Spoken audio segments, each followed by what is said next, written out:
Hello বন্ধুরা, আবার একটা নতুন ভিডিও নিয়ে চলে এলাম। তো আমরা চলে গিয়েছিলাম আমার বাপের বাড়িতে, মানে আমার মামা বাড়িতে। ওখানে ছিল ওর মানসিক, আর সেটাই পূরণের জন্য আমরা চলে গিয়েছিলাম সেখানে।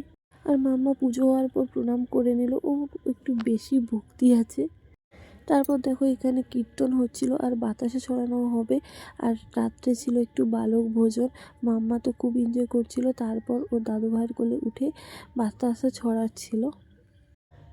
আর দেখো এখানে পুচকা ওর একটা মামা বাতাসে চড়াচ্ছিল, আর সবাই কত মজা করছিল। আর আমার মা তো ওকে বলছিল বাতাসে চড়াতে, ও তো ভ্যাবাচ্যাকা খেয়ে গেছে, কি করবে না করবে, সেই জন্য ও চুপচাপ বসেছিল দাদু ভাইয়ের কোলে। আর এখানে তো একটু রাত হয়েছিল, তাই ওরও একটু ঘুম পেয়েছিল, সেই জন্য ওরও মুডটা একটু খারাপ ছিল। আর অনেকক্ষণ খেলা করেছিল। তারপর গিয়ে সবাই কীর্তনের জন্য এসেছিল, তখন আর ওর মুডটাও ভালো ছিল না, যা মনে হচ্ছে ওকে দেখে। তারপর দেখো এখানে বাতাসা ছড়ানোর পর ছিল আমাদের রাত্রেবেলা বালক ভোজন।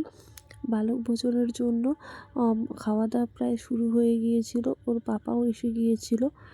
তারপর খাওয়া দাওয়া হয়ে গিয়েছিল। আর বেশি ক্লিপ নিতে পারিনি, যেহেতু অনেক ভিড়ভাট্টা ছিল সেই জন্য। তো তোমাদের ভিডিওটা কেমন লাগলো অবশ্যই জানিও। ভালো লাগলে লাইক করো। টাটা।